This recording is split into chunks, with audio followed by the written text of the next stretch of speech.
Olá, amigos e amigas do Portal Saber Espiritismo, sejam todos bem-vindos. Nós hoje teremos uma gravação especial com o nosso amigo, querido Dr. Nubor Orlando Facuri. Há mais de 50 anos, Dr. Nubor Facuri vem aliando medicina ao espiritismo, numa grande contribuição à ciência espírita. Ele foi grande amigo de Chico Xavier, com quem conviveu com largos anos, especialmente interessado nas informações de André Luiz, através da psicografia e da mediunidade de Chico Xavier. Formado em medicina, com especialização em neurologia e neurocirurgia, Dr. Nubor trabalhou durante 30 anos na Unicamp, a Universidade de Campinas, onde se tornou professor titular de neurocirurgia. Em 1990, criou no Departamento de Neurologia da Universidade de Campinas o primeiro curso de pós-graduação sobre cérebro e mente, com enfoque espiritualista. Hoje ele é diretor e fundador do Instituto do Cérebro de Campinas, que fundou em 1987, portanto, há 30 anos atrás. É conhecido no meio espírita de Campinas como grande pesquisador e expositor dos temas científicos da doutrina espírita, tendo desenvolvido estudos pioneiros em torno da neurociência aplicada à mediunidade. Dentre os diversos livros publicados pelo Dr. Nubor Facuri, temos alguns títulos como Mediunidade, um ensaio clínico, Neuropílulas, Muito além dos neurônios, O cérebro e a mente, uma conexão espiritual, A ciência da alma, de Mesmer a Kardec.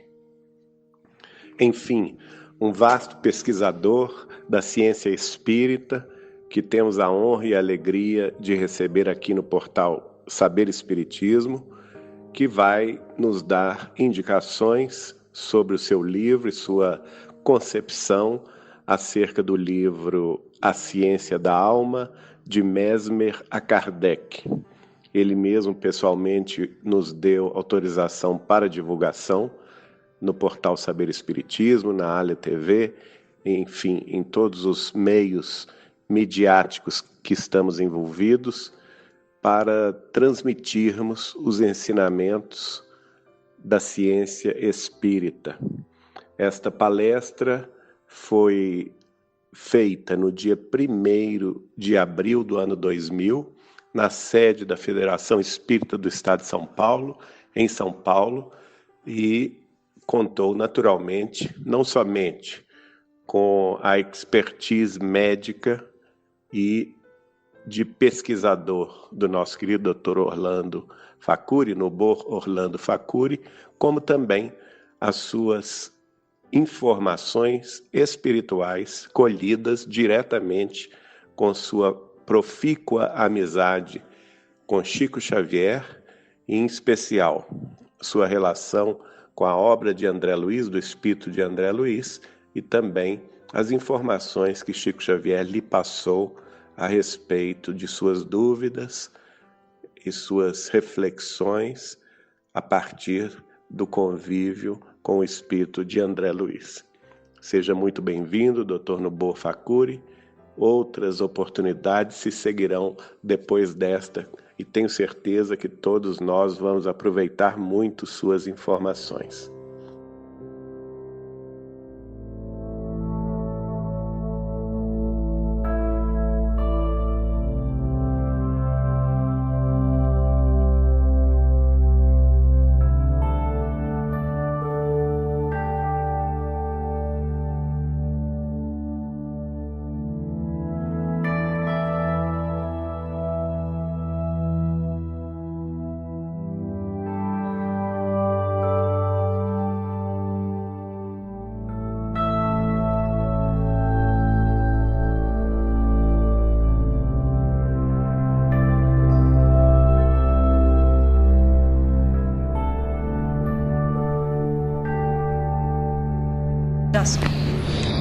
Realmente eu quero agradecer de coração a oportunidade de estar falando aqui na Federação Espírita de São Paulo. Vou abordar um tema que me despertou o interesse de escrever sobre o assunto, porque em determinada ocasião, fazendo uma palestra em Campinas, no meio espírita, num anfiteatro grande, eu tinha a impressão que tínhamos mais de 800 pessoas. Eu perguntei se algum dos espíritas ali presente tinha uma prova científica da existência da alma. Posso repetir aqui essas perguntas para vocês. Se alguém aqui tem uma prova científica da existência da alma. O espírita, então, a meu ver, anda estudando mal a ciência espírita. Vocês já levaram 2 ou 3 puxões de orelha aqui. Eu estou receoso de fazer de novo qualquer coisa que eles saiam aqui frustrados. Mas estou me dedicando a esses aspectos científicos do Espiritismo e escrevi esse texto de Mesmer a Kardec, que, a meu ver, é a trajetória científica do estudo da alma, e os cientistas de hoje devem a Kardec esse reconhecimento de que ele é o nosso maior cientista da alma. As provas todas estão nos textos que ele nos deixou. Uma outra coisa que me afeta, eu vou até que fazer um pouco de psicoterapia de grupo para dizer a vocês, estou falando no meio espírita e preciso ter essa liberdade. Me impressiona a dedicação ao estudo que os grupos espíritas hoje estão organizando e desenvolvendo. Eu tive a oportunidade, junto com a minha esposa, de ir há 15 dias atrás, numa reunião extraordinária, 3 dias em Águas de Lindóia, nos arrebentou todas as fibras do coração pelo ambiente de paz, pelo ambiente de harmonia.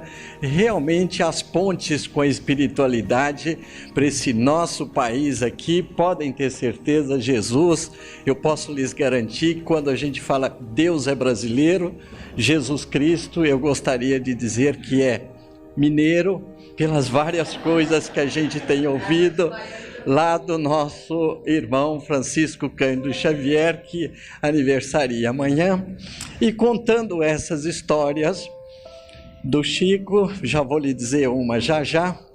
Depois de 3 dias de reunião, de estudos e de convivência, eu fiquei com aquele, nem diria o ego, o superego desse tamanho, de tanto que gostaram de uma palestra semelhante a esta que eu fiz, resgatando, aliás, um certo complexo meu como escritor, porque escrevi esse livro, A Ciência da Alma, e minha irmã disse para mim que entre os espíritas que ela distribuiu o livro, eles gostaram, mas tiveram que ler 3 vezes para entender, o que já está muito bom, não é? O Livro dos Espíritas, uma vez eu disse para o Jerônimo Mendonça que eu tinha lido O Nosso Lar 3 vezes, ele falou, olha, os livros de André Luiz eu já inteirei 57 vezes, eu acho que vocês lembram do Jerônimo Mendonça. Mas depois desse entusiasmo todo, nos 3 dias de reunião em Águas de Lindóia, uma senhora japonesa se aproxima de mim, da minha esposa, queria 2 minutos para conversar. Nessas alturas eu já estava ali na berlinda do congresso, entre outros conferencistas, então a gente mal tinha tempo de conversar com um ou com outro, autografando livros e tal, coisa muito humana, muito terrena. Ela então me diz um texto, eu vou passar isso a vocês, que me faz arrepender de tudo que nós estamos perdendo tempo com reuniões sem produzir aquela mudança interior, aquela reforma íntima que é o postulado número 1 da doutrina espírita. Será que não está adiantando nós nos tornarmos cientistas e letrados? Porque ela diz para mim, doutor Nubra, eu queria ouvir a sua opinião sobre uma situação que eu estou envolvida, com uma consulta marcada para ir a Belo Horizonte passar uma semana numa clínica que faz regressões de vidas passadas. Texto típico do ambiente espírita. Mas o que foi que aconteceu? Por que você está precisando desse recurso? É que o meu esposo foi lá semana passada, porque nós estávamos com algum problema no casamento, somos espíritas. Ele foi, passou uma semana lá, e quando ele voltou, ele disse: olha, com as vivências, as experiências que ele teve, ele chegou à conclusão que não gosta mais de mim, que não me ama mais e quer se separar. Pois é. Eu acho que nós não estamos aprendendo a lição do amor. Então não está adiantando nada falar sobre ciência. O Divaldo, uma vez eu sentado perto dele, na mesma mesa onde cada um de nós íamos falar, ele também me deu um puxãozinho de orelha e disse: ponha mais evangelho nas suas palestras. Então eu resolvi de vez em quando contar essas coisinhas que ou ouvi ou li do nosso irmão Francisco Cândido Xavier. É bom a gente não imaginar que eu estou idolatrando, porque como convivi com ele em Uberaba há algum tempo, qualquer referência pessoal a ele, ele sempre se dirige a Jesus, nosso mestre maior. E ele conta essa história num desses textos que fala sobre a sua vida. Teresinha de Jesus, Teresinha de Ávila, nascida na Espanha, numa época extremamente difícil, ainda das cruzadas e da Inquisição, percorria lugarejos distantes de toda a Espanha, tentando fundar asilos, instituições para amparo a órfãos, a mulheres viúvas, que os maridos tinham se aventurado nas conquistas marítimas ou nas guerras das cruzadas. E nessa trajetória ela percorria a Espanha ou a pé, ou no lombo das mulas, às vezes até sozinha, e uma certa ocasião até atingir uma fazenda, onde iria pedir donativo a fazendeiros ricos, tinha que ter autorização do bispo para conseguir isso, para ela se locomover de um convento ao outro, e é surpreendida por uma tempestade que ameaçadoramente colocava sua vida em risco. Tentando apressar-se na viagem, ela tinha que atravessar um rio, e esse rio, de repente, com a chuva, acaba a surpreendendo. Os primeiros passos foram muito bem, de repente ela se vê levada pelas ondas, e lembra de Jesus: olha, agora é a sua vez de me ajudar. Num determinado momento, ela sente justamente os braços de Jesus e, pegando-a pela mão, a pôs num lugar seguro. E Jesus diz a ela: agora acho que você compreende como que eu auxilio os meus amados discípulos. Teresinha de Jesus responde: além de compreender, eu agora entendo por que são tão poucos.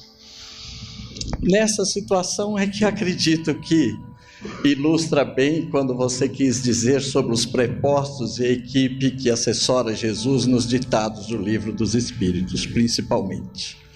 Mas vamos ao nosso tema. Se eu dispuser um golinho d'água, que o ambiente aqui está um pouco seco, você podia abrir para mim? Então, o que eu estou pretendendo trazer a vocês, dentro desse texto, a ciência da alma. Como compreender essa conquista para que cada um de nós possa responder com convicção que a alma existe e conseguimos percebê-la. Então, a primeira fase da nossa exposição eu quero iniciar com os aspectos filosóficos. O conhecimento do mundo e do homem estava inicialmente centrado na filosofia. Ela é muito mais antiga do que a ciência. Nessa imagem de Rafael estão aí representados os grandes filósofos da escola grega, de Atenas. Os primeiros filósofos estavam muito mais interessados no mundo exterior.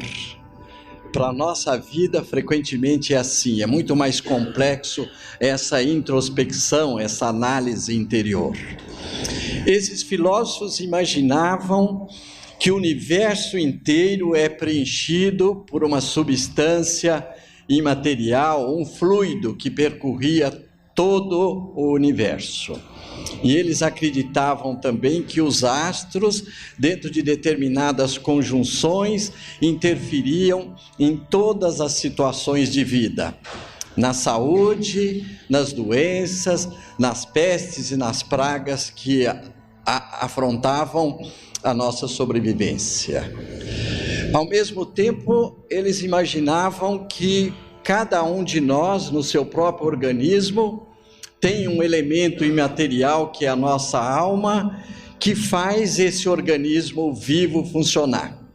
Para a maioria dos filósofos, então, a vida está ligada a uma entidade espiritual, com os textos que variam de um para o outro. Ainda nessa época, ao se referir à constituição do universo, 400 anos antes de Jesus Cristo, Epêndocles propôs uma teoria que tem até hoje a sua repercussão, que toda a matéria existente do universo decorria das transformações de 4 elementos fundamentais: a terra, o ar, o fogo e a água. Isso era muito fácil de constatar quando você pega um pedaço de madeira, principalmente uma madeira verde, você toca fogo, percebe o barulho da água que está ali estralando, percebe a fumaça que se mistura com o ar, a cinza que depois se mistura com a terra e o fogo que de alguma maneira mostra a energia que estava ali concentrada. Então esta teoria dos 4 elementos perdurou durante séculos e séculos. Se nós observarmos agora na área médica, especialmente relacionando esse conhecimento filosófico com os primeiros passos de uma fase pré-científica, convém destacar uma figura exponencial que foi Hipócrates. Ele colocou alguns textos dentro da ciência médica que permanece até hoje. O maior destaque, de longe, é essa relação humana, essa filosofia humanística proposta por Hipócrates, que estabelece os primeiros conceitos éticos da relação entre o médico e o paciente. Mas ele desmistificou também determinados conceitos, como se acreditava que a epilepsia era uma doença mental provocada por espíritos malignos, e ele acabou ensinando que a epilepsia era uma doença do cérebro. E ele dizia que estava no cérebro a origem de todas as nossas sensações e de todos os nossos sentimentos. Acreditava na existência da alma, e os vários filósofos dessa época deslocaram a alma para várias regiões. Aristóteles imaginava que a alma, por ser responsável pela vitalidade do nosso organismo, estava localizada no coração, porque uma espada que atinge o coração nos faz perder imediatamente a vida.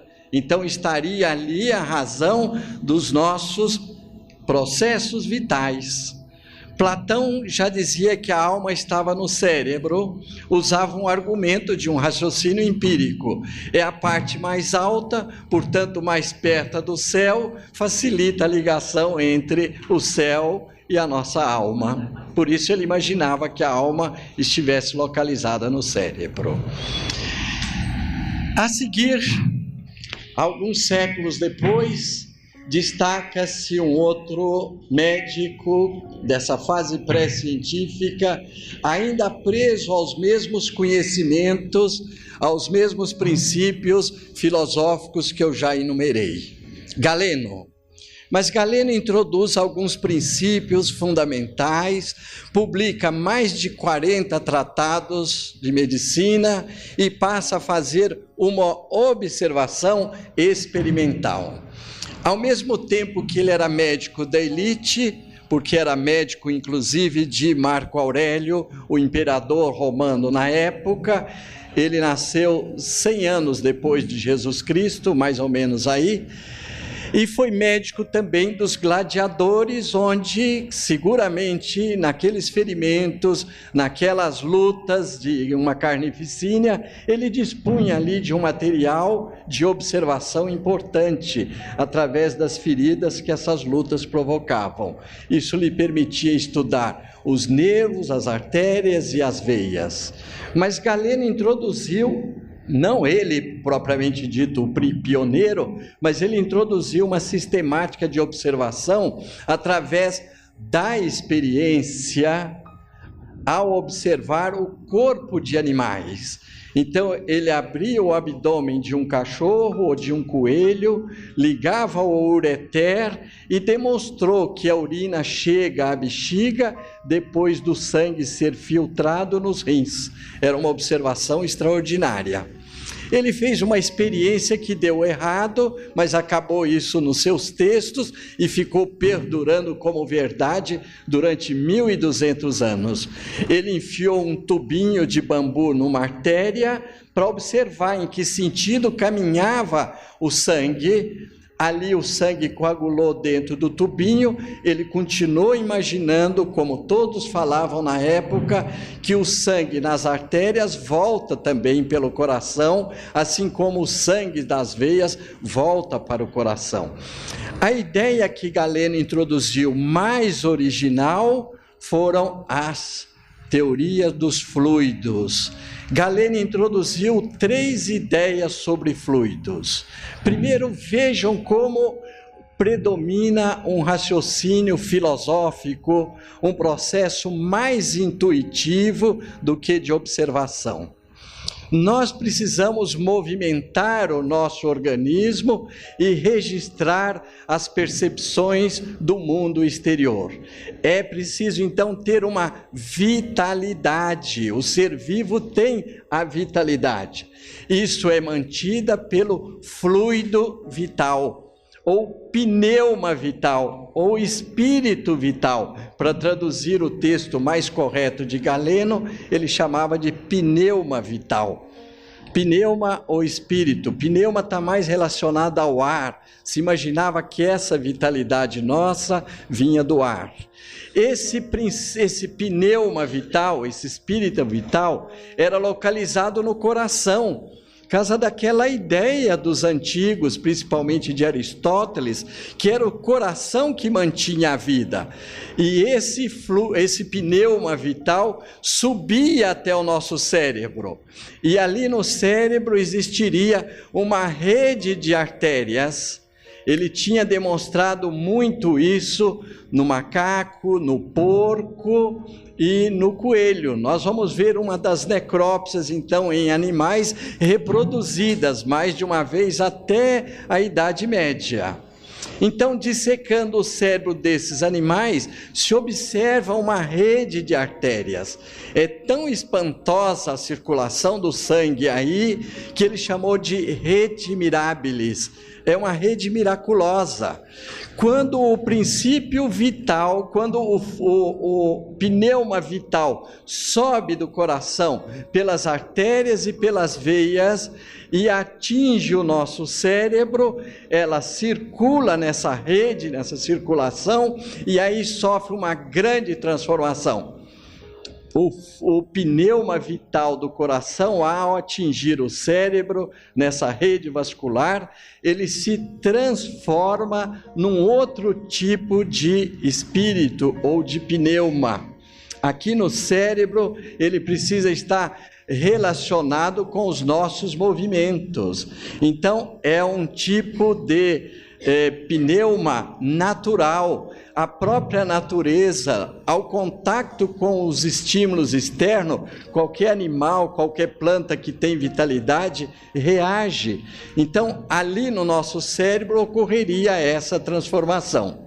E há um outro pneuma localizado no fígado que fabrica os elementos que circulam no nosso sangue através da transformação dos alimentos. Você come a sua comida, ele circula ali no estômago, no intestino, e o fígado provoca essa grande transformação para julgar esses elementos materiais para o nosso sangue para circular.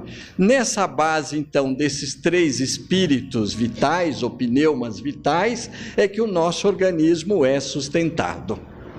Veja, é uma teoria inteligentíssima, explica a manutenção da vida, explica a necessidade da alimentação para nos fornecer essa energia e explica a relação que o nosso cérebro agora vai ter ao perceber os estímulos que o meio exterior provoca ao reagir com o nosso organismo.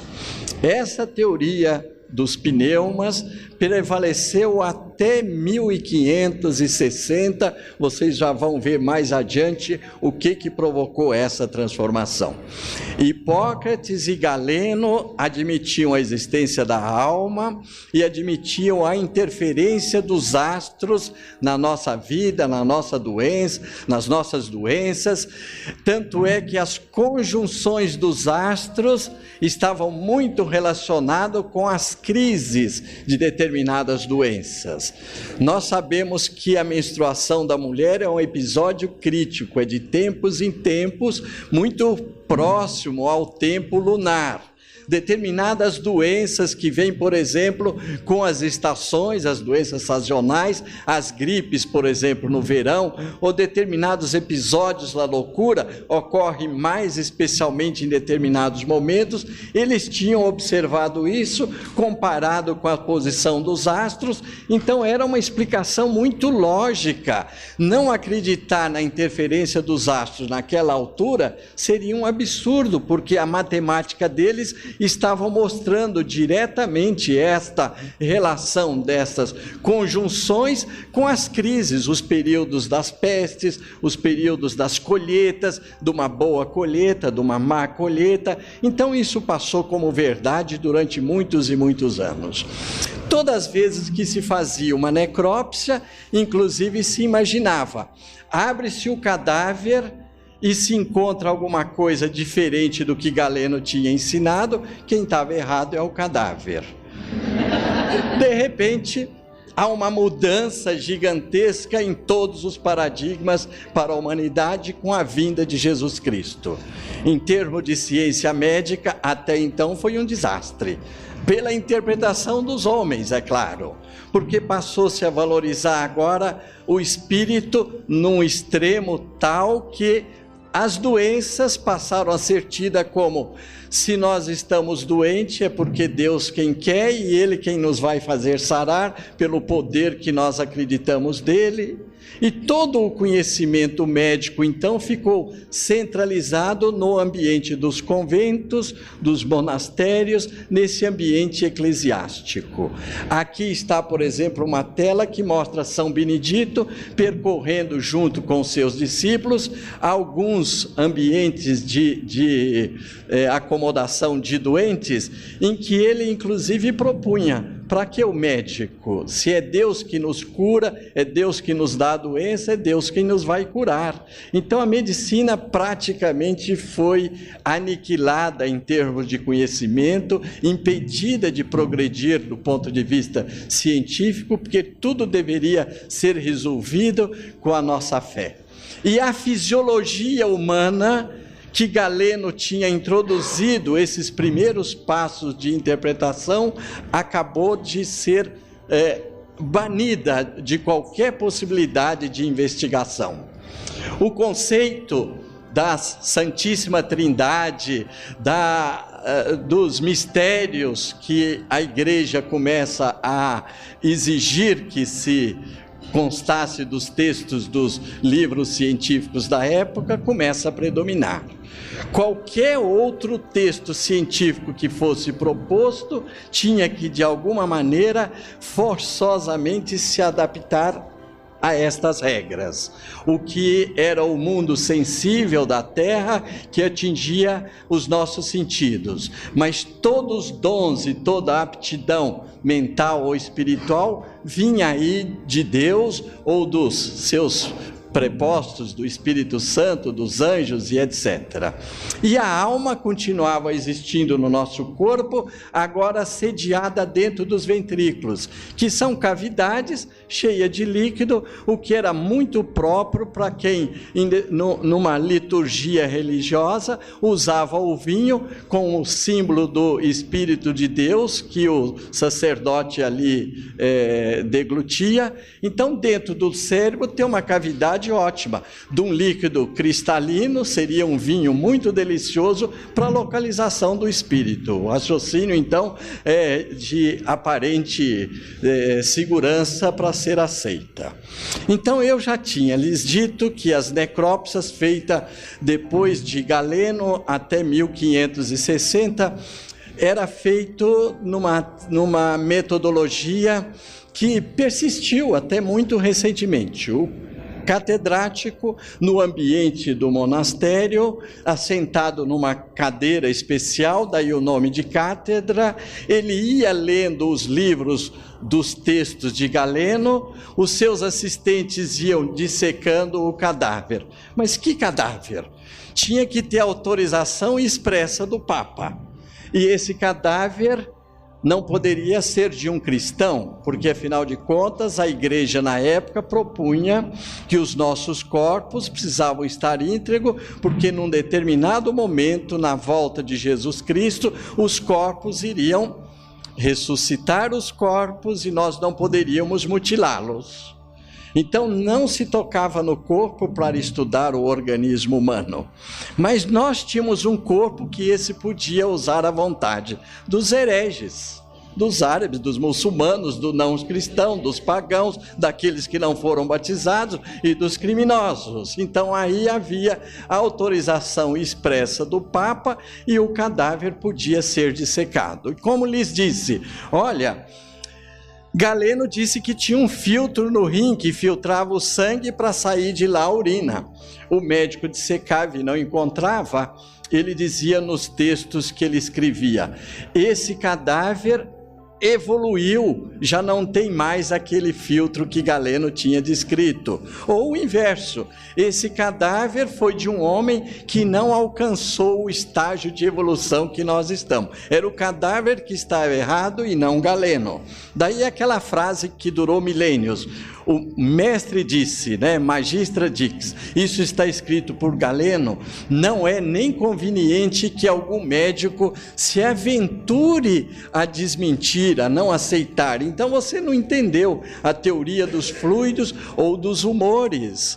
Hipócrates e Galeno falavam que o nosso organismo, na sua fisiologia, nós temos 4 humores: o fleugma, a bile amarela, a bile negra e o nosso sangue. Então até hoje a gente vê essas pessoas nervosas, vermelhas, e entre os médicos e o leigo a gente diz, ele é violento, ele é sanguíneo, ele fica vermelho na hora de brigar. O outro é rancoroso, fica aquela palidez amarelada, o fígado apertando de ódio. Até hoje a gente mantém esses conceitos de Galeno. Se a gente fosse discorrer sobre isso, vocês vão ver que tem ainda resquício dessas teorias.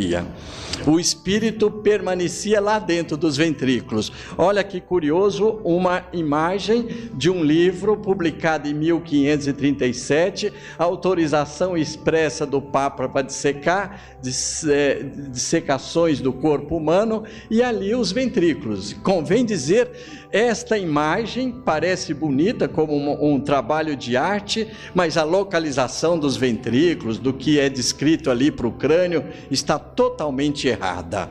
Mas nós sabemos que é a espiritualidade que estabelece essas regras. Quando que nós vamos amadurecendo e podemos ter uma informação nova? 1560, um jovem de 29 anos termina seu curso de medicina em Bruxelas, numa época em que era Antuérpia, a Bélgica nem existia como país independente. Ele muda para Paris e vai ser professor de anatomia nesta idade, 29 anos, André Vesalius. Diz a história que ele corrompia o coveiro para conseguir exemplares de corpo humano para dissecar. Ele introduz uma nova técnica de dissecar o corpo humano, desenha aquilo muito bem, como vocês estão vendo aqui, músculos e tendões. As suas imagens, se a gente comparar com os livros da Idade Média, são demonstrativas da evolução. Aqui está o livro dele, A Fábrica do Corpo Humano, o desenho do sistema nervoso. Olha a publicação, 1543. Me perdoe quando eu falar sem olhar o slide e errar a data. Mas esta é a imagem descrita no seu livro. Esta é uma imagem do sistema nervoso de livros da Idade Média. Ali a outra. Aqui está mais para uma perereca, para uma ranzinha, do que para um ser humano. Vocês vão de imaginar como que o médico, em todos os 1000 anos da Idade Média, teria estudado o sistema nervoso daquele jeito. E de repente Galeno começa a mostrar isto. Mas há um outro detalhe. Olha a figura do músculo e veias do livro de André Vesalius. Vesalius começa então a provocar atrito na Faculdade de Medicina em Paris, porque ele disse publicamente que Galeno estava errado. Não existia aquele filtro no rim, não existia um septo separando o sangue das artérias e das veias no coração, como tinha dito Galeno, e não existia a tal rede mirabilis. E ele garantia isso porque Galeno dissecou apenas animais, como o coelho, o cachorro, o macaco, e nunca teria feito esse trabalho de dissecação anatômica no corpo humano. Aí começam outros discípulos dele e outras escolas a dissecar o corpo humano, observar que Vesalius estava correto. Mas, além de se interessar pela anatomia, André Vesalius começa a dizer, olha, esta imagem aqui do músculo, ele tem um certo movimento, ele faz um gesto.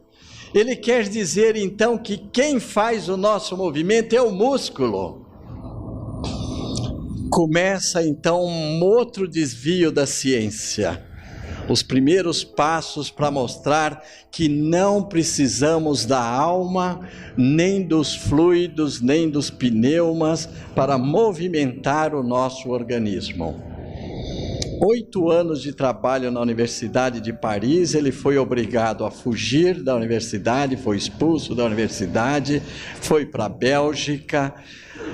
Ele foi convidado depois para trabalhar na corte do rei Carlos V da Espanha, depois foi substituído por Filipe II, ele foi o médico da corte, e numa das viagens que fizeram a Jerusalém, ele foi conhecer os lugares santos e na volta desapareceu.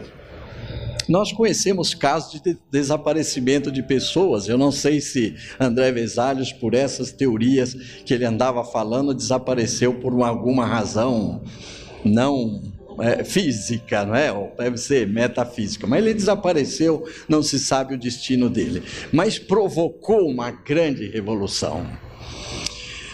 O título do livro dele é muito curioso. Ele pôs A Fábrica do Corpo Humano. Por quê? Porque na ocasião a ciência começa a dar os seus primeiros passos para sair daquela fase pré-científica e conhecer os pré-requisitos daquilo que hoje nós podemos chamar de conhecimento científico. Outra pergunta que eu já fiz no meio espírita: o conhecimento espírita preenche as regras hoje aceitas na humanidade como ciência? E a parapsicologia preenche? Gostaria de rapidamente responder: toda a doutrina espírita é uma ciência que preenche por inteiro os pré-requisitos do conceito ciência. A parapsicologia não. E vive no meio espírita escolhendo os termos da parapsicologia que são muito piores do que os que Allan Kardec divulgou. Mas espírita é assim mesmo, não é? Tem essas dificuldades às vezes de expressão. Aqui está um outro grande gênio que fez essa mudança. Galileu Galilei. Dizem que ele subia na Torre de Pisa, soltava ali algumas bolinhas para medir a velocidade. Entre nós que estudamos ciências, a gente costuma dizer, ele não teria coragem de ir fazer isso ao ar livre, não é? Por várias razões. Vocês vão entender já já por quê. Ele fazia dentro da casa dele, nessa escada que está aí, mandava encerar bastante o corrimão da escada, punha os seus alunos ali com um pêndulo. No pêndulo ele media o tempo de queda daquela bolinha, dos objetos. Então ele introduz dois conceitos fundamentais.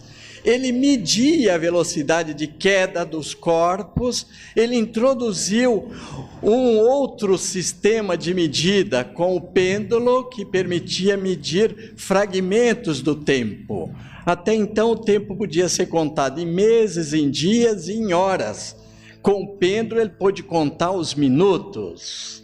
Olha a revolução que faz um pêndulo, um instrumento novo, como um dia que nós tivemos uma radiografia da alma, vai provocar uma mudança extraordinária. Ele pôs o pêndulo, e um dos princípios de Galileu é: tudo que existe na natureza pode ser medido. Tudo que não puder ser medido deve se transformar em coisas que devem ser medidas. Então ele introduzia medir tudo, analisar tudo pelos instrumentos matemáticos.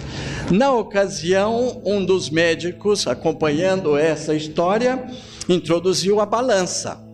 Um princípio muito simples: põe o indivíduo na balança, dá comida, dá água e vê o que acontece com o peso. Depois ele faz xixi, você mede o que saiu, mede os excrementos e vê o que sobrou é a comida que ele absorveu.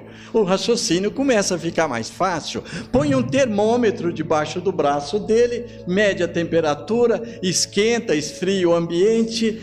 A área médica começou a aproveitar estas ideias.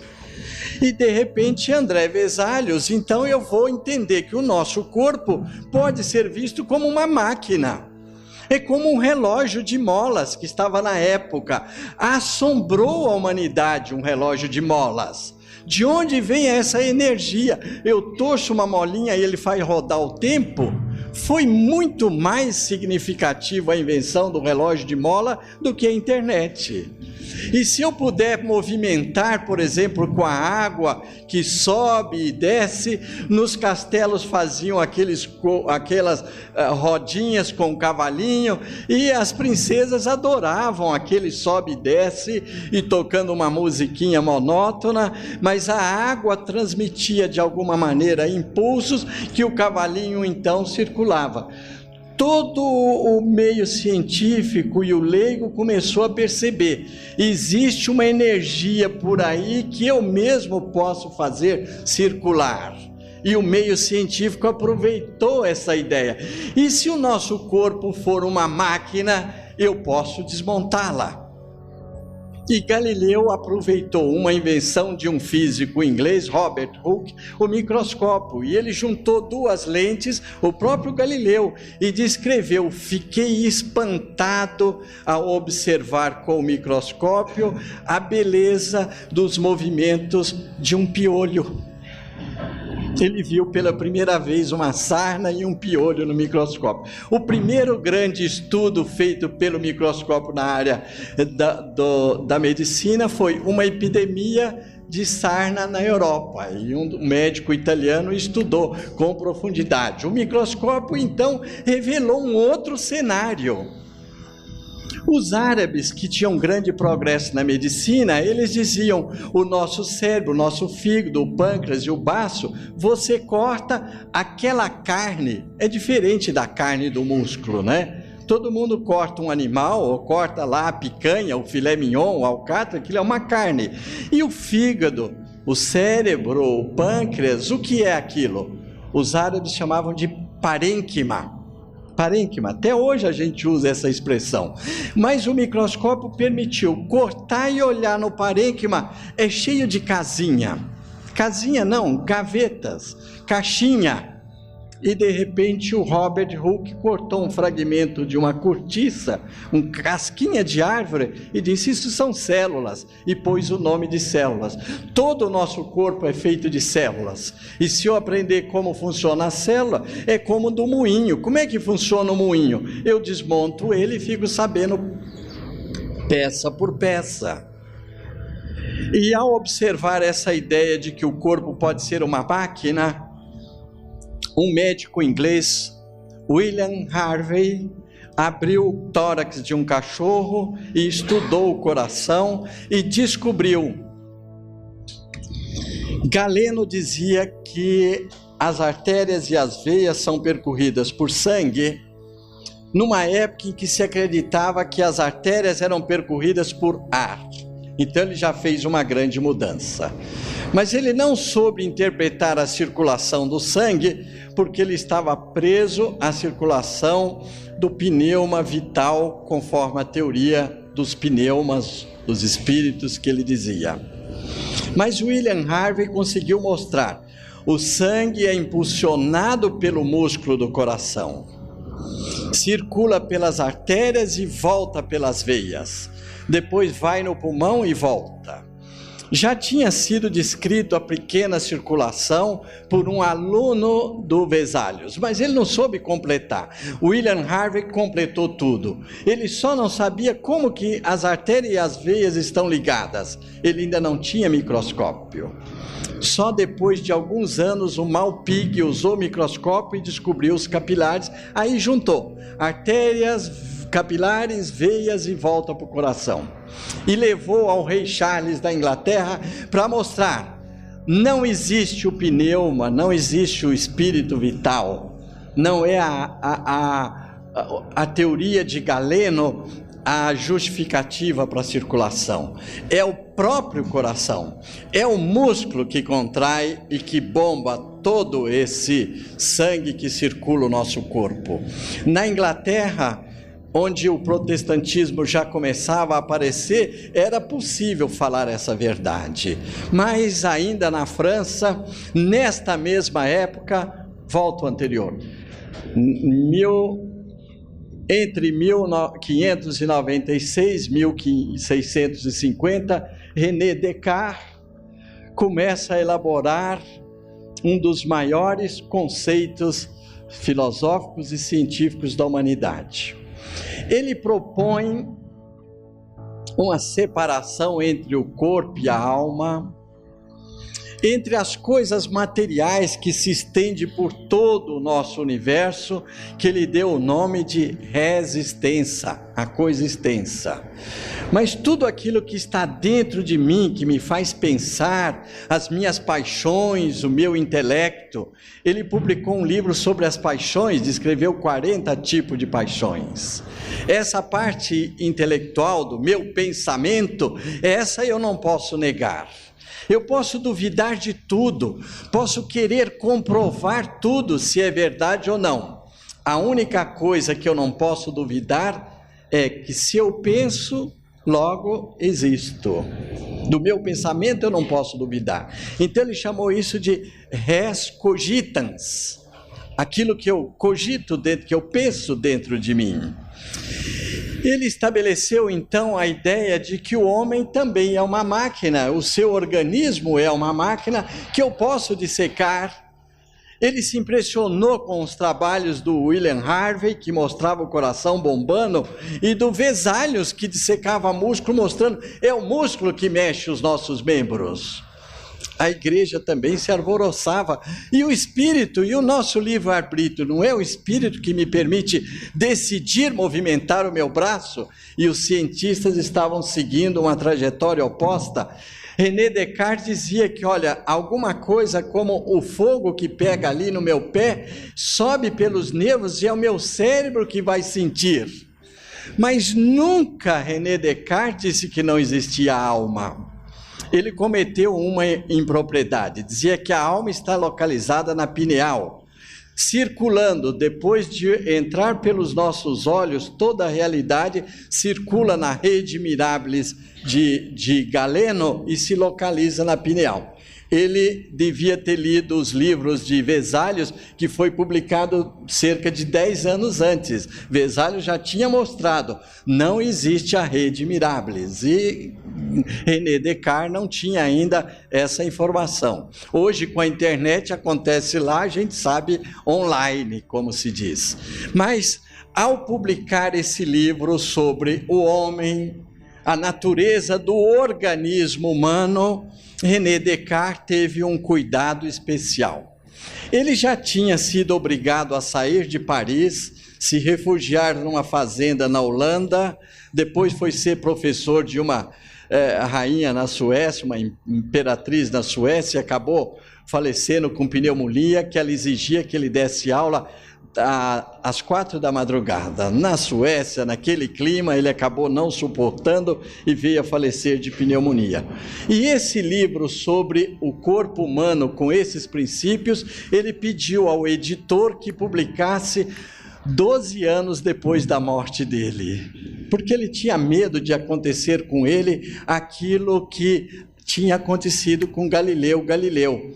Amigo do Papa Urbano V, foi chamado ao palácio e o Papa pergunta a Galileu: não posso imaginar a Terra rodando e circulando em torno do Sol.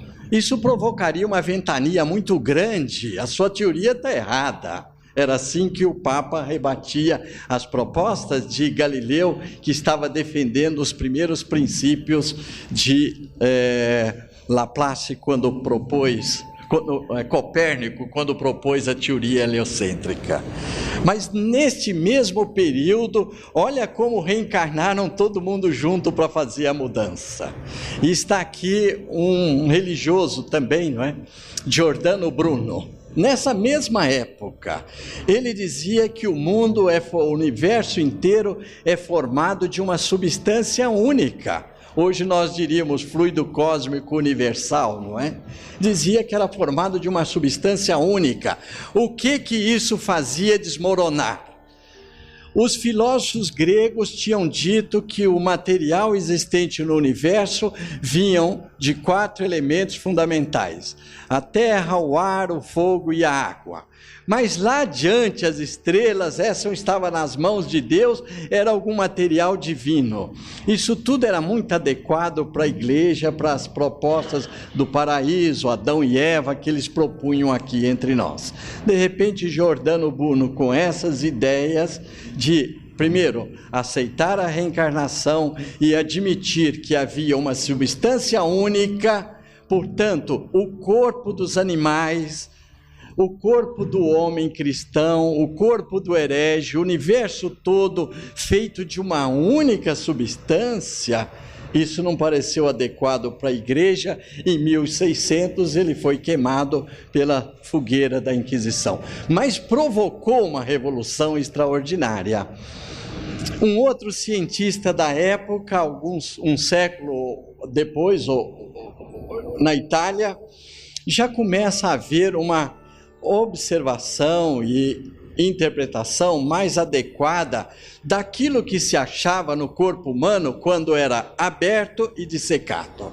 Aqui então temos um gênio que foi Morgani, que criou essa mesa de necrópsia, chama-se mesa de Morgani, na Universidade de Pádua, na Itália. Ele teve o cuidado de fazer um desvio de um rio que entra dentro da universidade. Ele fez passar por baixo da sala de necrópsia dele.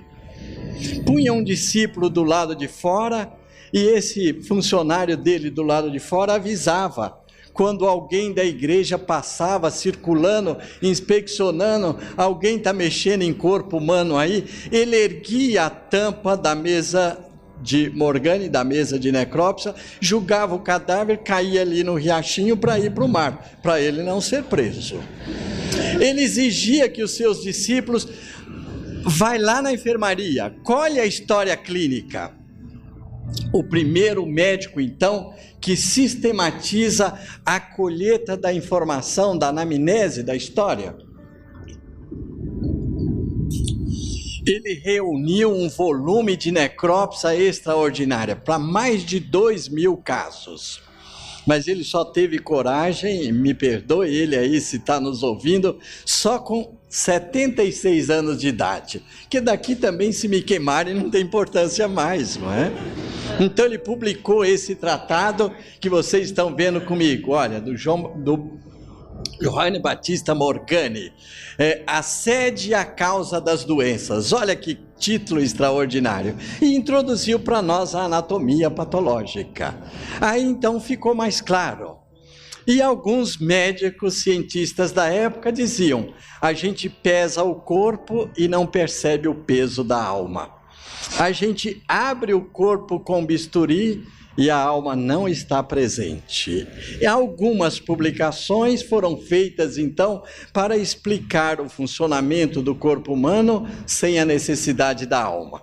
Eram publicadas em Amsterdã, com muita frequência, com nomes, ou anônimo, ou com nomes fictícios, para este irmão nosso aí não ser condenado. Mas se traduzia uma visão materialista, agora mecanicista. O vitalismo já começa a sair de campo, que o vitalismo implicava num elemento imaterial, traduzindo uma alma para justificar a nossa vitalidade.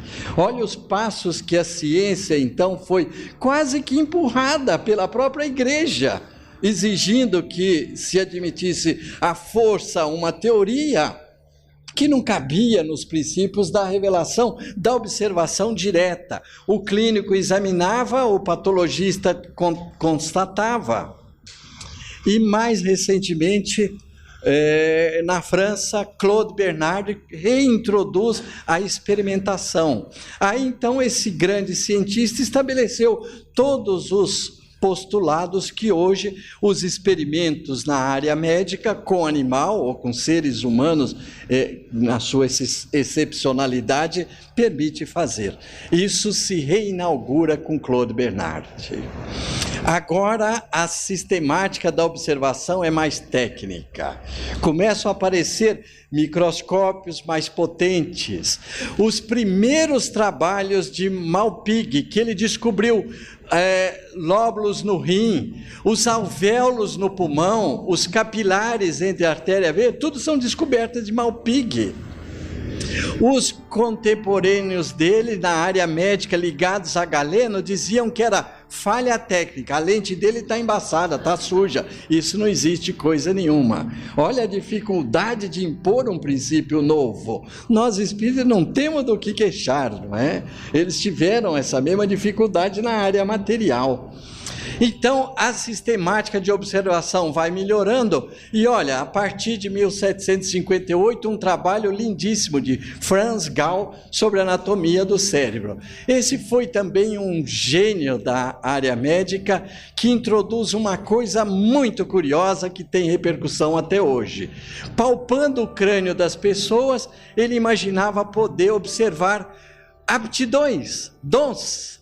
Nós temos até hoje irmãos nossos que chegam e dizem para os amigos, especialmente sofredores no centro espírita, só de olhar eles dizem: se você é médium, venha aí desenvolver. Então a gente tem essa conduta ainda de olhar o exterior e já achar que pode dar alguma interpretação de aptidão. Então isso ficou conhecido como uma nova ciência, ou melhor, ciência na época, hoje a gente chama de pseudociência.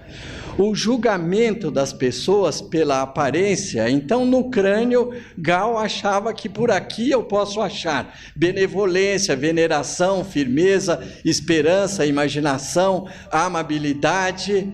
eu acho que hoje eu poria mediunidade, não é? Então, já que a gente quer achar por aqui, palpando, algum tempo depois, um contemporâneo, alguns anos depois, um espírita, Lombroso, imaginou na fisionomia, ele foi um dos fisionomistas. Pela fisionomia, a criança já pode se perceber aquela tendência a comportamento criminoso, e publicou um livro, O Homem Delinquente, falando sobre os aspectos fisionômicos. Ele nasceu na Itália, conviveu dentro de um povo, vocês estão vendo pela novela como tem gente bonita na Itália. Agora, se ele vier aqui no Brasil nessa mistura toda, ele ia enlouquecer na interpretação de olhar no rosto, não fui com a cara desse fulano, ele deve ser alguma coisa. Mas é uma observação apenas, não estou fazendo como crítica, é para nós mesmos. Cuidado com o julgamento pelas aparências. É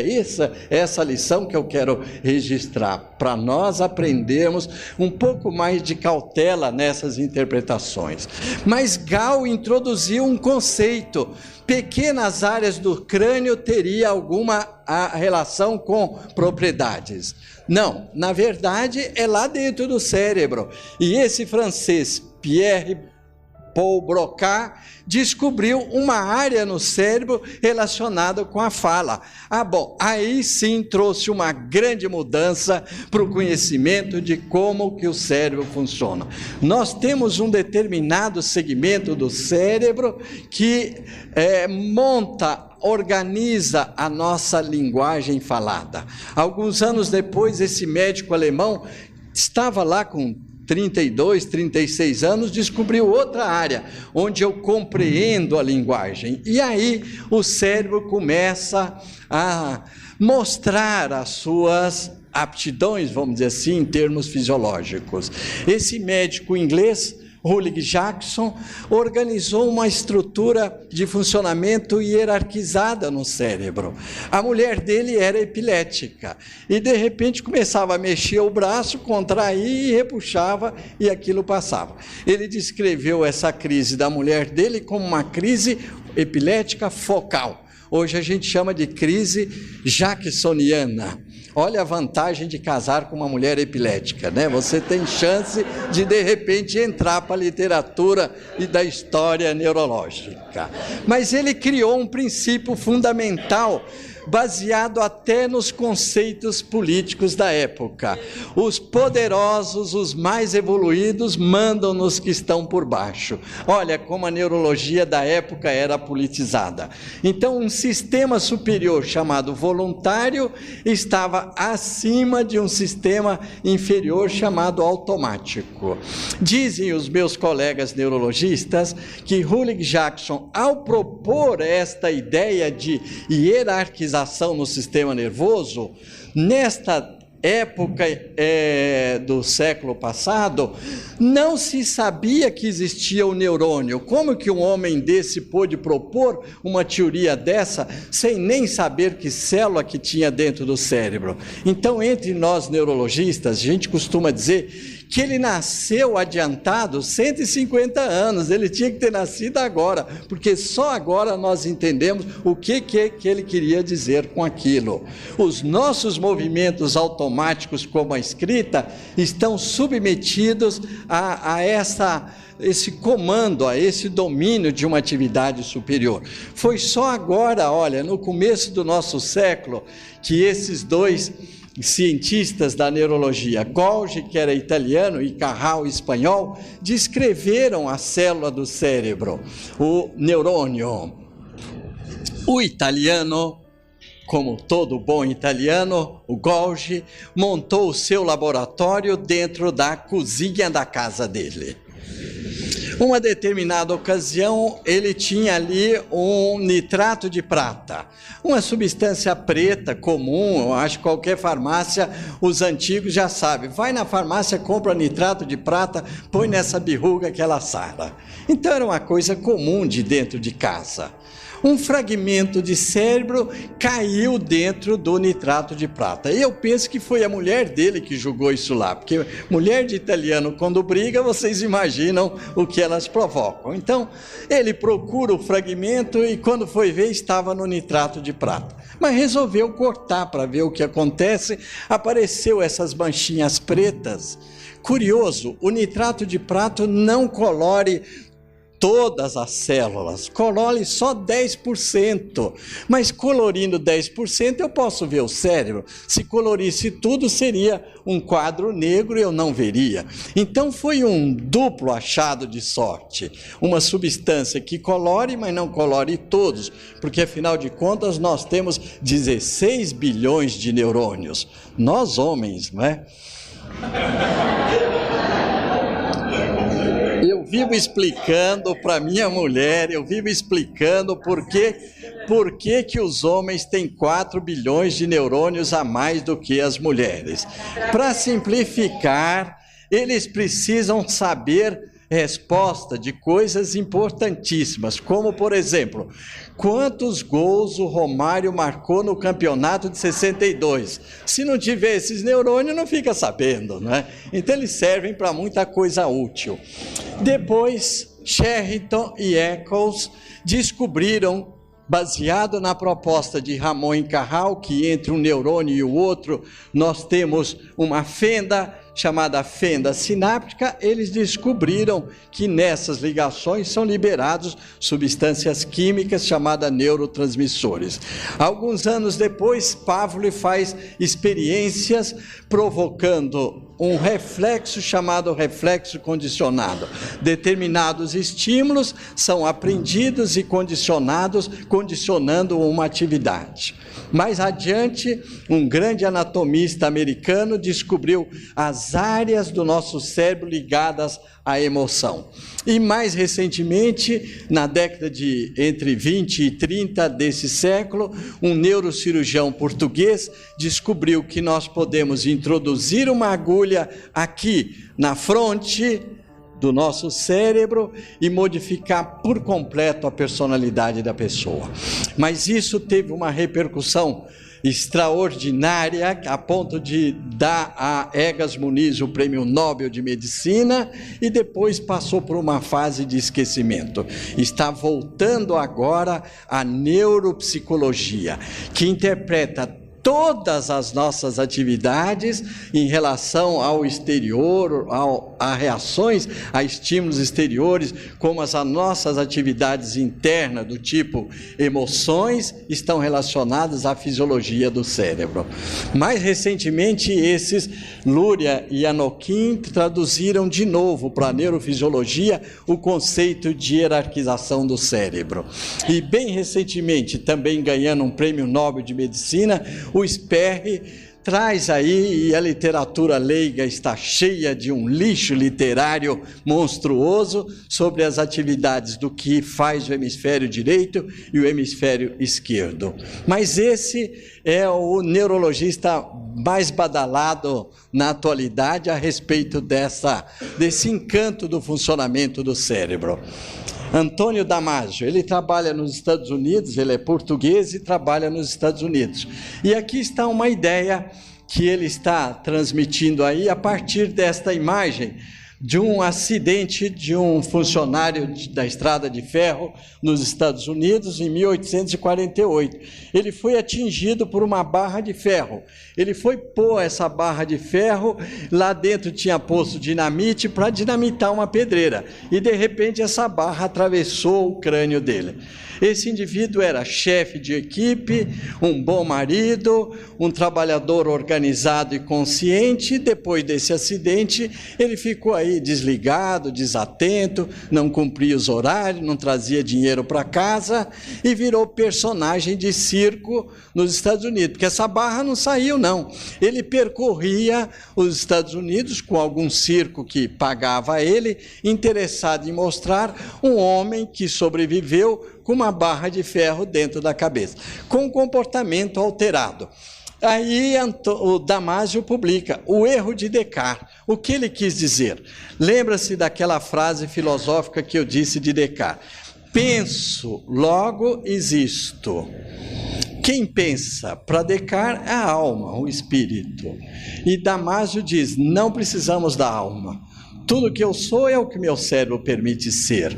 Ele inverte a frase de Descartes. Damásio diz, eu existo, por isso eu penso. Ele fez um raciocínio da matéria para o pensamento, e não do pensamento em termos de atividade espiritual para o meu corpo. Por isso ele chama o erro de Descartes. A partir de então, nos dias de hoje, o nosso organismo, e principalmente o nosso cérebro, é uma máquina. Eu posso conhecê-la desmontando peça por peça.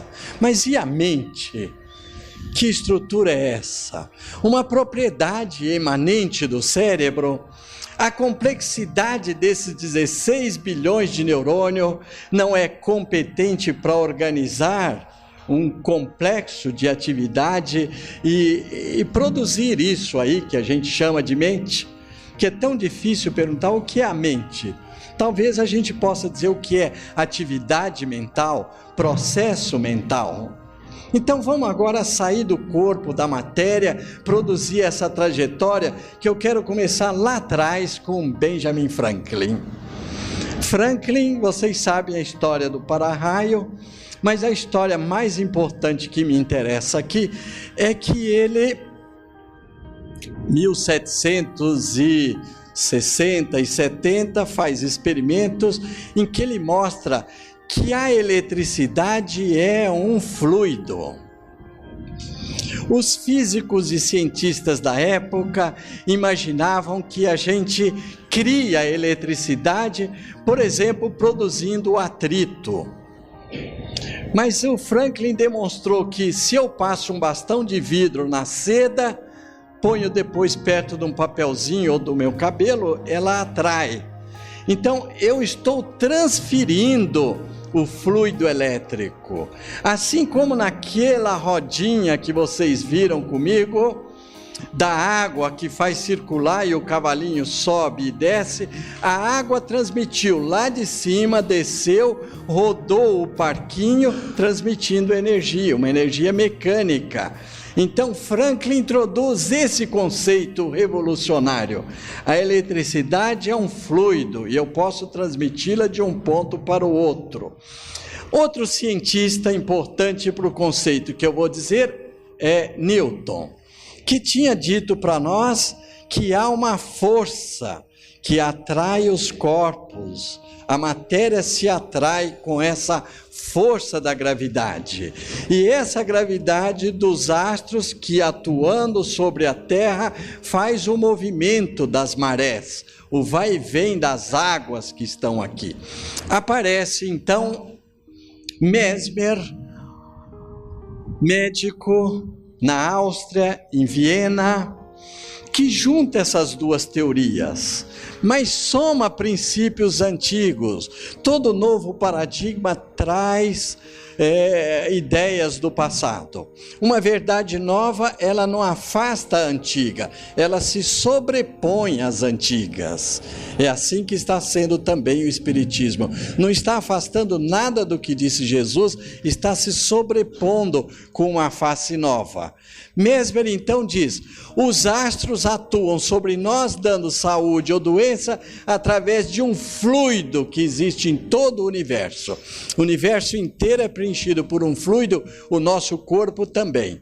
E esse fluido circula no nosso corpo, eu posso movimentá-lo com alguns magnetos, eu posso transmitir do meu corpo para outra pessoa, para uma planta, para um animal. Então o nosso universo é preenchido por um fluido que ele chamou de fluido animal.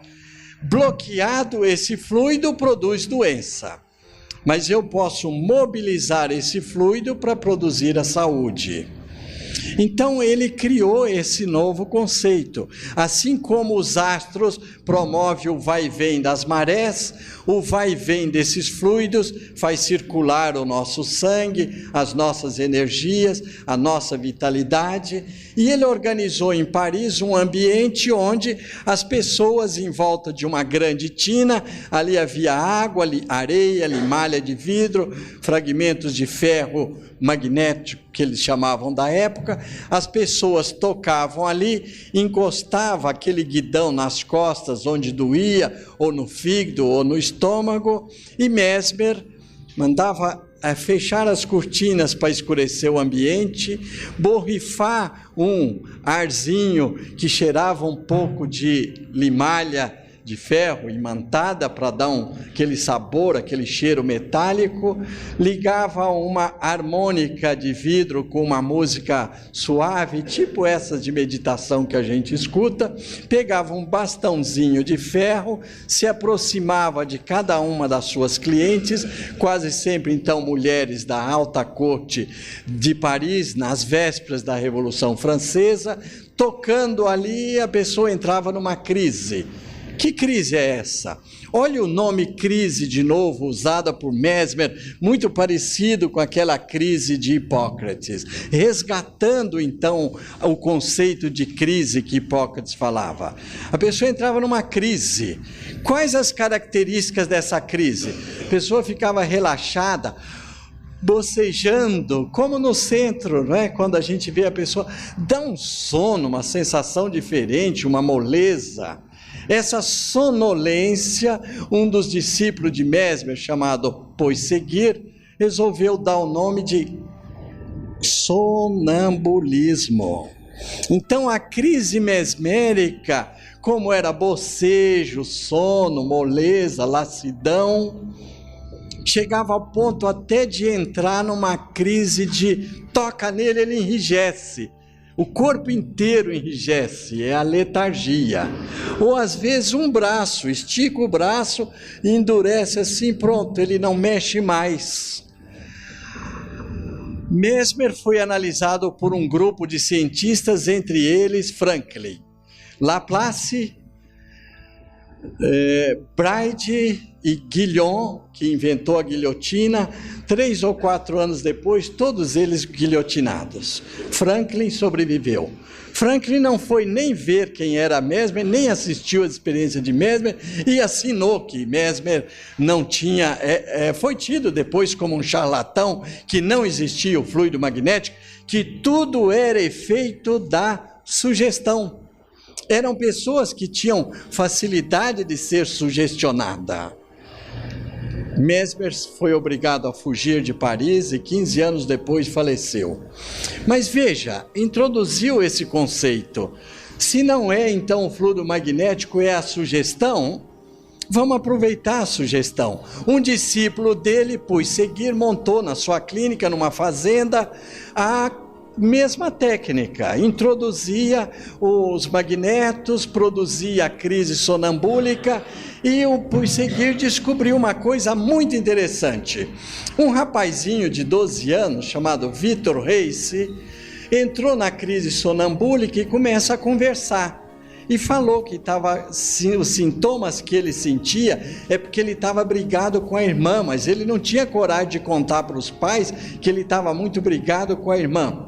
Puigseguir, então, durante a crise sonambúlica, falou para ele: assim que você acordar do sonambulismo, você vai levantar, vai lá e vai pedir desculpa para sua irmã.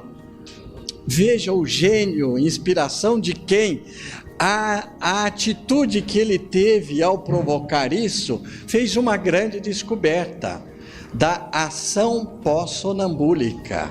Então, desperto o rapaz, ele foi lá, pediu desculpa, já até sarei, depois de ter falado isso para minha irmã. Por que será que eu fiz isso? Ele teve até amnésia do fato que tinha sido induzido durante a crise sonambúlica. Alguns anos depois, havia já na França, principalmente, vários estudiosos da crise mesmérica ou da crise sonambúlica. O próprio Prosseguir diz assim, textualmente: tem pessoas que entram na crise e começam a mostrar inteligência que eles, quando acordados, não têm. E eu tenho aproveitado essa inteligência desses indivíduos a tal ponto que eles me dão diagnóstico de pessoas que estão ali presentes, apontando doenças em órgãos que eu não tinha observado. Então o indivíduo, sobre crise sonambúlica, no transe sonambúlico, ele adquire uma aptidão que ele não tem quando acordado, e está me ajudando a dar diagnóstico nas pessoas. E a clínica dele funcionava diariamente, atendia gratuitamente de 150 a 400 pessoas por dia, fazendo esse tipo de tratamento. Mas que pena que a medicina perdeu essa linha de trabalho e de observação.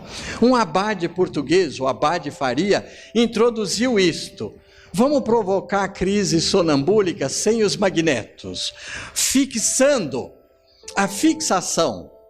Permanecia a ideia de que é sugestão, não existe o fluido magnético, eu vou aproveitar a sugestão, principalmente a sugestão pós-sonambúlica. E um pouco mais adiante, veja, 1840, Mesmer se popularizou na época da Revolução Francesa, 1784. Veja, só 1840, esse médico inglês assistiu uma demonstração em Manchester, uma demonstração de uma crise mesmérica, e resolveu introduzi-lo na medicina para tratar os seus pacientes de dor ou propor cirurgia para arrancar um dente, abrir um abscesso e assim por diante. Braide, então, excluiu todo aquele processo de realizar a crise que Mesmer tinha introduzido, que era meio teatral, meio fantasioso, meio litúrgico. Então vamos fazer uma coisa mais simples, basta a sugestão, podemos usar um objeto para fixar, e isso aqui é um sono, depende do cérebro, um sono nervoso. Em vez de sonambulismo, eu vou chamar de sono nervoso. Mas a palavra grega para sono é hipnos. Então ele chamou isso de hipnose. Uma sequência do que Mesmer tinha ensinado. Alguns anos depois, um outro gênio da humanidade, Charles Richer. O avô era médico, o pai era médico na Universidade de Paris, e aos 20 anos de idade, ele, dentro já da Faculdade de Medicina, se interessa por estudar o sonambulismo. E publicou o seu primeiro livro sobre sonambulismo aos 20 anos de idade. E ele atrai para o estudo disso vários cientistas da época, Charcot, Pierre Janet, que eram contemporâneos. Ele foi contemporâneo de William Crookes. Ele criou o termo metapsíquica, uma ciência nova que interpretava determinados fenômenos inteligentes provocados pela mente humana, sem aceitar a existência do espírito. Só com mais de 80 anos de idade, fazendo campanha pela paz, porque ele já tinha vivido a experiência da Primeira Grande Guerra, e a Segunda Guerra já estava ameaçando a Europa, a Charles Richer faz uma campanha pela Europa a favor da paz. E escreveu uma carta para um amigo íntimo dele que ele tinha, e afirmou: realmente não é possível atribuir ao acaso todos esses fenômenos que nós observamos. Esse amigo dele era Ernesto Bozano, conhecido da literatura espírita. Charles Richer levou ao ambiente de sessões mediúnicas. Conheceram William Crookes. Ele negou a veracidade dos fenômenos que ele observou com uma médium famosa, Eusápia Paladino. Charcot foi o fundador da escola neurológica francesa, que é, vamos dizer assim, a origem de toda a neurologia. fez inúmeras contribuições para o esclarecimento na área neurológica e foi um estudioso da hipnose. Só que Charcot achava que só podia ser hipnotizada a mulher histérica. E aqui está uma tela famosa, ele segurando essa mulher toda contorcida, dando aula aos seus discípulos, entre eles Babinski, Pierre Janet e Freud, que era neurologista, aluno dele aí, assistia às aulas dele na ocasião. As aulas eram teatrais. Uma eminente figura brasileira levou a sua esposa para consultá-lo. D. Pedro II leva a imperatriz para consultar o professor Charcot em Paris. E assiste às aulas de Charcot. Quando volta ao Brasil, Pedro II foi o primeiro brasileiro que trouxe para o Brasil a hipnose e hipnotizava pessoas para demonstrar o hipnotismo. Então, Pedro II. Charcot, então, tem uma grande polêmica a respeito da hipnose, porque ele achava que só a mulher histérica era possível ser hipnotizada. Ele publicou em 1880 um trabalho clássico da neurologia, e ali ele descreve sonambulismo, catalepsia e letargia. Se diz, olha, aqui uma crise tipo mesmo catatônica, segmentar da catalepsia. No livro que eu estou divulgando para vocês, A Ciência da Alma, eu chamo a atenção. O meio médico atribui a Charcot a definição de catalepsia, sonambulismo e letargia. Ele estabeleceu os critérios para esse diagnóstico. Mas um outro livro publicado em 1857, chamado Livro dos Espíritos, tem 3 perguntas: o que é o sonambulismo, o que é catalepsia e o que é letargia. Quase sempre nós espíritas, a gente chega nessa pergunta, pula que isso é muito difícil. Então, o meu livro que eu estou difundindo, aliás, perdão dizer que é meu, é cola de tudo isso aí, dessas eminentes figuras que eu estou lhe falando, eu tento explicar devagarinho, vocês vão ler 3 vezes e vão entender. Catalepsia, letargia e sonambulismo. Aqui está uma crise localizada.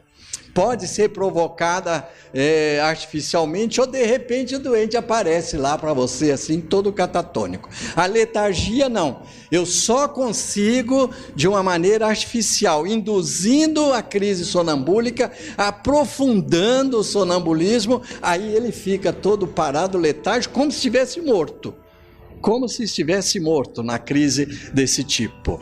Uma das clínicas da época, então, que começa a adquirir fama, do Dr. Liébaut, um médico de um vilarejo próximo, colado à cidade de Nancy, que era desse tamanzinho. Ele montou uma clínica ali numa vila rural e se interessou por hipnose. Escreveu um tratado com 2.000 casos de sucesso de pacientes que ele hipnotizou. A literatura científica conta que ele, assentado, atendendo pacientes que vinham fazer a queixa, de repente 2 meninas correm, sobe ali no sofá onde ele está, os pais meio aflitos, ele, num olhar, hipnotizou as 2. Meu Deus! Esses homens vêm realmente predestinados, a gente tem que acreditar nisso. Acontece que o livro do Dr. Liébaut, ele editou 200 exemplares, só vendeu 1. A gente perde essas chances, né? Freud foi aluno de Charcot, mas foi assistir às experiências do Dr. Liébaut. Convém um outro registro. Todos os pacientes atingidos pelo Dr. Liébaut, que ele hipnotizou e curou com a técnica da hipnose, foram atendidos gratuitamente. Freud foi assistir, se entusiasmou com o hipnotismo. Tentou na sua clínica na Áustria, em Viena, e ele foi um péssimo hipnotizador. Olha a dificuldade. Como é que Liébaut hipnotiza 2 crianças com o olhar? E Freud, um gênio que não há o que discutir, não consegue hipnotizar os seus pacientes. É porque ele veio para criar outra técnica da psicanálise, introduz para nós então outra chave, outra janela, outro acesso à alma. É por esses caminhos que nós espíritas temos que mostrar, gente, está mais do que demonstrado que a alma existe. Pega de novo esse pessoal, Mesmer fez isso, foi lá nos fluidos dos antigos filósofos, nas crises de Hipócrates. Para que nós procurarmos os livros Kardec, Freud, Liebau, Charles Richer, tem todo esse material, essa sequência, por isso que o subtítulo do livro eu pus, de Mesmer a Kardec. Está tudo isso daí demonstrando, nós temos acesso à alma. Freud, e agora vou tentar afrontar um pouco Freud, ele diz que o nosso psiquismo começa, ele não aceitou aqui entre nós a reencarnação, mas começa quando a criança nasce e toca o seio da mãe, depois o pai começa a brincar com essa criança, a rolar na cama, a jogar para cima. Então a interpretação de Freud é que o psiquismo vem depois do ato motor. Eu vou tentar mostrar para vocês com a minha filha que o psiquismo vem antes do conhecimento. Nós já temos esse psiquismo aí dentro de qualquer ato motor. Eu pedi para minha filha ler. Ela pega essa revistinha aí e vejam, faz aquela carinha mesmo de que está lendo. Então, ela já sabe o gesto de ler. Ela não sabe ler. Tem 2 anos de idade, mas por dentro ela já tem essa aptidão, é assim que a gente lê. E não é dessa encarnação não, a gente trouxe isso de muito mais longe, quer dar uma olhada? Estão lendo, não estão? Então, o Freud vai dizer que a gente adquire aptidões psíquicas depois de aprender atos motores. Eu penso que não é nada disso. A gente tem uma aptidão psíquica depois que você faz o gesto motor que você precisa. E aqui um dos discípulos dele, pena que não se declarou espírita, ele via espíritos, pedia orientação para o seu protetor. Uma filha dele, com 5 anos de idade, chegou até Jung, de quem eu estou falando, a filha do Jung, e diz: papai, eu estava conversando com a vovó e perguntei para ela, depois que a senhora morrer, para onde a senhora vai? E a vovó me respondeu que vai ser anjo. Então eu perguntei para ela, depois de ser anjo, a senhora volta? Então Jung também sabia da existência do plano espiritual, da reencarnação, mas não pôs isso textualmente. Esses dois devem estar arrependidíssimos, né? Querendo voltar para insistir com a humanidade. E aqui um outro gênio que foi Charles Darwin. Hoje um dos grandes biólogos da humanidade que introduziu para nós a evolução humana através da seleção das espécies.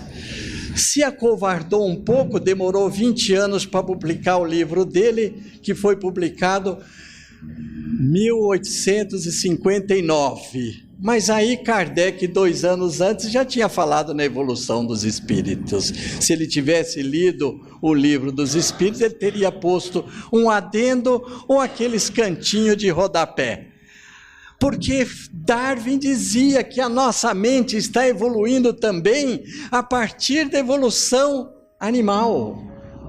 O livro dele acaba de ser traduzido sobre a emoção humana, a evolução da emoção humana a partir da evolução dos animais. A inteligência que então se adquire percorrendo esse trajeto. As emoções também.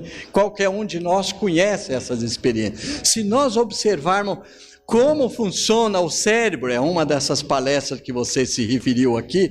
O nosso cérebro tem um manual, a geladeira tem, o forno de micro-ondas tem. Então aqui um manual do nosso cérebro, baseado nessa experiência animal que a gente vem acumulando. Sobrevivência, adaptação, prioridade, emoção, atuação online, etc, etc. Isso implicaria numa aula sobre isso.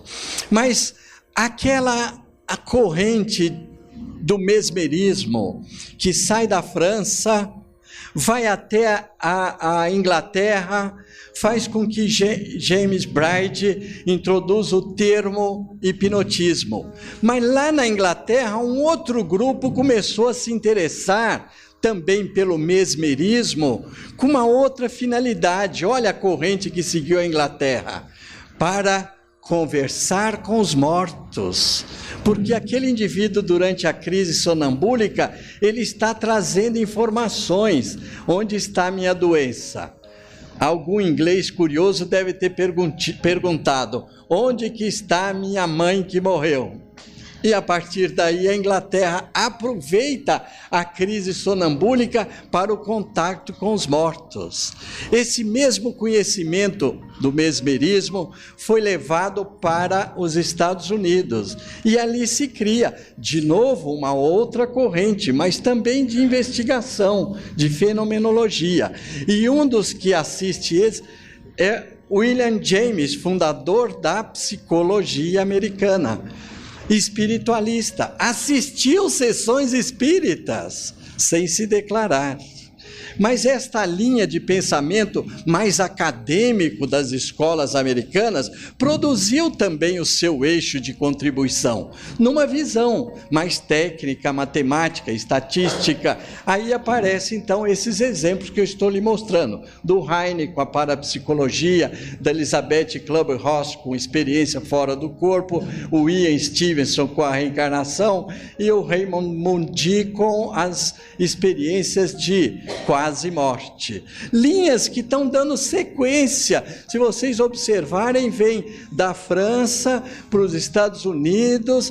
Tem no livro que eu escrevi aí para vocês, até os professores, os médicos e cientistas que foram semeando aqui e ali até chegar nesse nível. Mas e nós espíritas, onde estamos, não é? Vamos entrar naquilo então que eu chamaria ciência da alma, especificamente para nós espíritas. Talvez eu possa contribuir com essa pergunta que vocês fizeram no começo aqui sobre a, entre aspas, imaterialidade do espírito.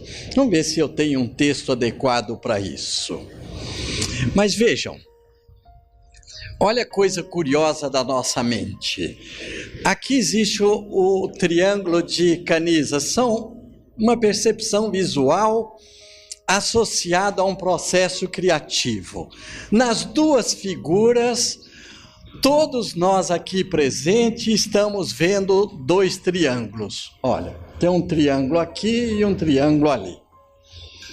Matematicamente falando, fisicamente falando, materialmente falando, esses triângulos não existem.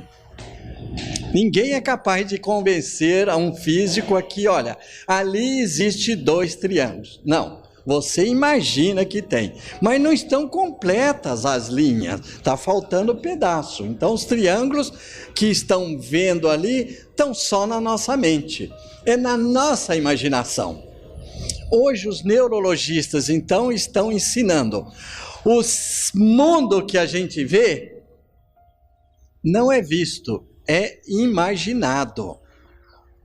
Eu estou vendo o Dr. Nubor. Não, vocês estão imaginando a minha presença, o objeto do meu corpo. Aqueles triângulos ali não existem, eles são criados pela nossa mente que completa aquilo. Eu poderia dar uma sequência aí de exemplos sobre isso, mas a aula não é desse tema, vamos chegar lá. Agora, eu tentei fotografar aqui o meu neto, mas pedi para ele: Estevão, movimente a cabeça. Vocês podem fazer essa experiência, mexe a cabeça. O mundo mexe? Não. Mesmo eu mexendo a cabeça, o mundo não mexe. Então, como que é isso? Se o meu olho que eu estou vendo, eu mexo o olho e o mundo não mexe? É porque a imagem que eu vejo, ela é centrada na minha mente, não no meu físico. É egocêntrica, ela está centrada no meu ego. Pode mexer a cabeça à vontade. Agora, vocês querem ver eu comprar uma briga? Eu posso chacoalhar a sua televisão aí, a sua filmadora? Se eu chacoalhar, o que vai acontecer com a imagem dele? Vai chacoalhar também. Olha a diferença da visão que a lente faz do mesmo objeto com a visão que eu estou fazendo de vocês. Estou chacoalhando, o mundo não está mexendo, está centrada em mim. Então eu tenho alguma coisa dentro de mim que me faz ver um mundo que eu estou imaginando especificamente dentro de mim. Só com uma observação agora vão passar para os físicos. Os físicos hoje estão ensinando assim: o mundo que eu estou vendo é aquele mundo que sensibilizou o meu cérebro. Bom, os espíritos já ensinaram isso há muito tempo. Pode ler o texto do Livro dos Espíritos. O estático desmembrado do seu corpo vê uma realidade. Quando ele volta, ele filtra para nós a informação, porque o cérebro é um instrumento, o nosso corpo é um instrumento. Eu só estou vendo vocês porque eu estou usando esse cérebro que me permite ver. Mas ele me permite dentro de um limite. Eu não estou vendo o ar, não estou vendo as bactérias, não estou vendo as ondas do rádio, as ondas de luz que estão passando aqui. O mundo que eu vejo é o mundo que o meu cérebro permite ver. O espírito que eu vejo é o espírito que minha alma permite registrar. Eu tenho os meus limites. Os espíritos superiores estão num limite muito mais extenso do que o nosso, numa evolução que nós não atingimos.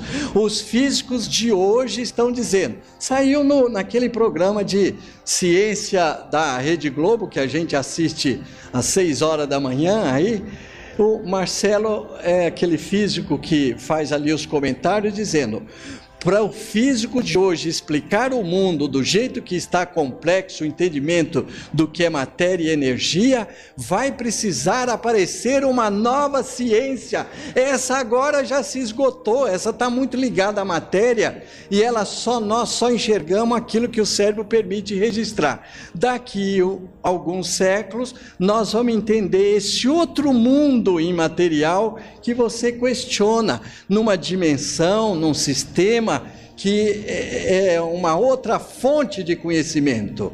O mundo, se Deus quiser, nesse próximo milênio, vai ser brindado com uma nova fonte de conhecimento, e que o primeiro passo eu acho que Kardec já deu, porque está nessa outra dimensão transcendente. Vamos ver se eu consigo mostrar isso para vocês. Então, o nosso corpo, além dessa coisa física, ele tem aí um princípio vital, uma entidade espiritual que o anima. O texto está todo no Livro dos Espíritos, eu acho que não preciso de secá-lo por inteiro. Esse corpo espiritual nos permite transitar num outro universo. Então, nesse ambiente do plano espiritual, eu vou ter contato com uma outra realidade. No meio espírita a gente diz plano espiritual, outra dimensão. Na física a gente pode dizer numa outra realidade. Os físicos já estão usando esses termos. Daqui a pouco eles tiram um retrato do espírito, nós estamos aí com a cara no chão, que a gente não estudou ciência o suficiente para acompanhar. Então, há uma outra realidade que eles já estão percebendo. Se eu tiver um outro instrumento de observação, com esse meu cérebro, eu só vou ver essa extensão. Lembra da resistência de Descartes? Essa extensão toda que eu estou vendo é aquela que o cérebro permite ver. Mas vocês aprenderam que com o meu corpo espiritual eu não preciso do olho para ver. Essa minha realidade que eu estou vendo, utilizando o meu instrumento cerebral, eu estou vendo vocês porque essa realidade me sensibiliza com a luz. Mas há outra realidade que eu não preciso de luz para registrar. O espírito não precisa de luz para ver. Então, nós aprendemos que o perispírito está ligado ao nosso corpo através dessas ligações muito sutis, mas ao nível atômico ou subatômico ou dentro dessa esfera. É ele que é uma espécie de transdutor que vai permitir a gente sair de uma dimensão para outra, de um plano para o outro, ou como eu estou dizendo, de uma realidade para outra. Agora vamos então nos deter. Eu estou dizendo que a própria física já está aceitando que existe mais de uma realidade. Então, quando você estava expondo, olha que dificuldade os termos provocam.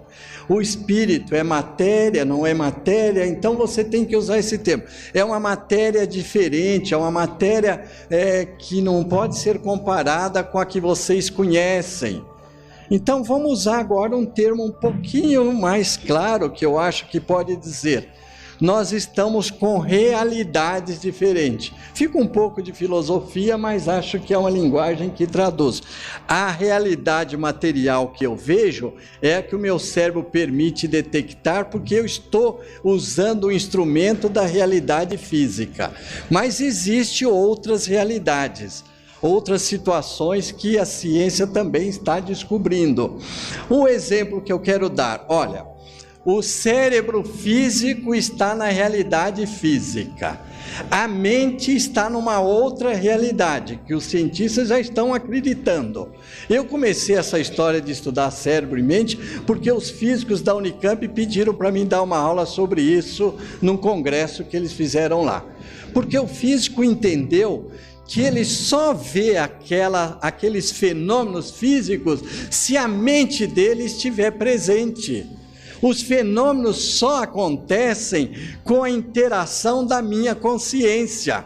Einstein então ficou espantado com isso e perguntou ao Max Planck: quer dizer que com essa teoria quântica, se eu estou olhando para a Lua, ela existe, se eu ficar de costas, ela não existe mais? Parece uma piada, mas, entre aspas, é assim mesmo. Esse mundo que está aí, a minha consciência está participando dele.